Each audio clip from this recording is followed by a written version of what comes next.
Hey, it's Joey for Digital DJ Tips, and welcome to Your Feedback. This is our weekly series where we share your answers to questions that are sent to us over at the Digital DJ Tips website.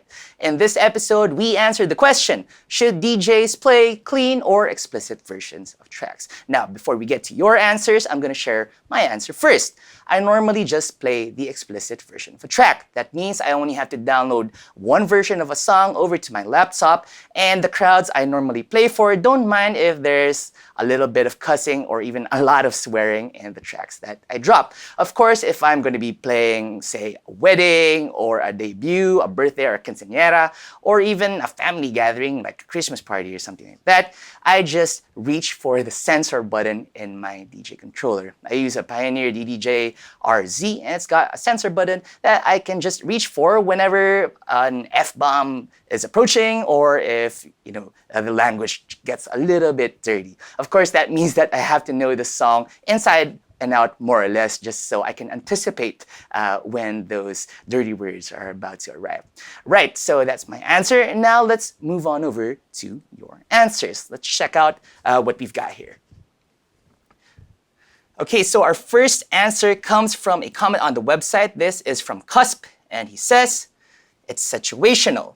As stated in the article, be mindful of your settings or your surroundings. For me, I play in adult consenting surroundings most of the time. I always choose the filthy mix of whatever songs I play simply because I believe in the right to free expression. Yeah. These songs were intended to be visceral, and censoring them seriously takes away from what the artist intended. We already get an earful of state propaganda in our daily lives. Why should we always live like that? Okay, so yeah, even if I'm the only person in the world to say it, I say, if I'm among consenting adults, hell yes, I let my freak flag fly. So thank you for that answer. Cusp. Got another one here from TT, and he says, in a nightclub, I tend to stick with originals, explicits, not paying attention to lyrics whatsoever, since majority of customers are between the age pillar of 18 to 25 years old, and these guys don't mind. Seriously, they don't. They just get excited for vulgar lyrics. Kids' disco is a different thing. I use Filter and DDJ SX2's censor function to hide random explicit words that pop up unexpectedly or completely ignore songs that constantly repeat those. Yeah, same here. I use the censor function in my DDJ RZ. I play in Finland, and here the language barrier is very low. Even little kids understand those F-bombs, slurs and phrases that constantly present themselves on TV. For me, it's a never-ending puzzle deciding what is inappropriate and what is borderline. So thanks for that, TT. Let's move on to another answer, this time from DJGK, and he says, I agree with you, Christian. Christian is our new writer over at the Digital DJ Tips website, and he was the one who wrote up this Your Questions article over the site. I have been on both sides of this, people offended by cussing and people offended by lack of cussing. You have to understand who you are playing for. Yep. Bar full of drunken adults equals the originals. Wedding dance floor with mixed crowd equals all edits. I even go as far as to not play certain songs due to content when playing for a mixed crowd or middle school dance. I know that I am not the kids' parents, but I do feel responsible. These are songs I wouldn't want my 12 to 14-year-old dancing to. That is my take on it. Thanks for that, DJ GK. Let's go to another answer here from Todd Oddity. He says, I've seen DJs get booed for playing censored tracks in a bar or club setting. So again, what really matters is the venue and the crowd that you're playing for.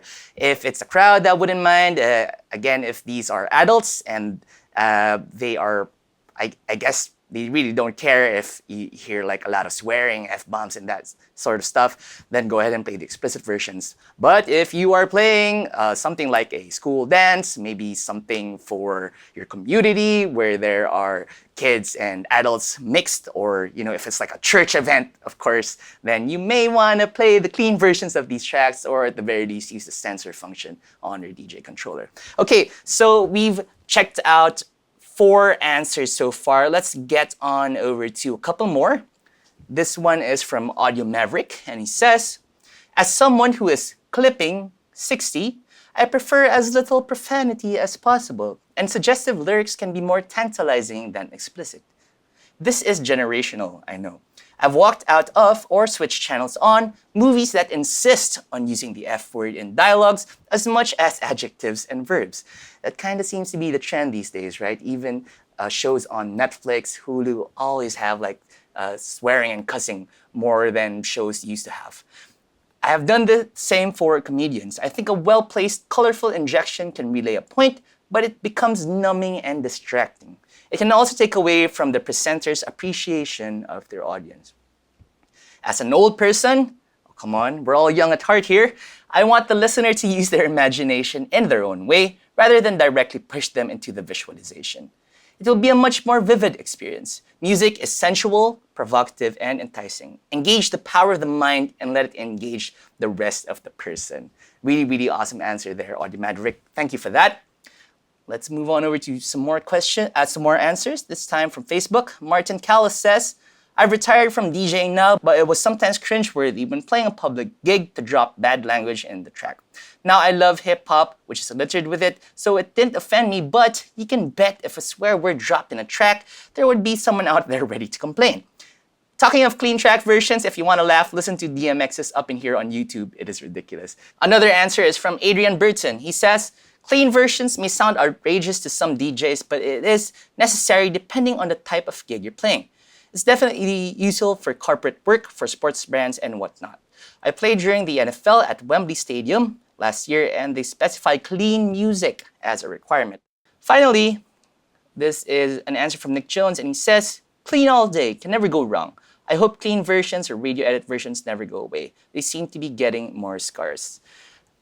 Well, Nick, if you're having trouble looking for clean versions of tracks, record pools are a good source for this. DJ City has clean versions of almost all of the tracks that they post there, as well as promo only.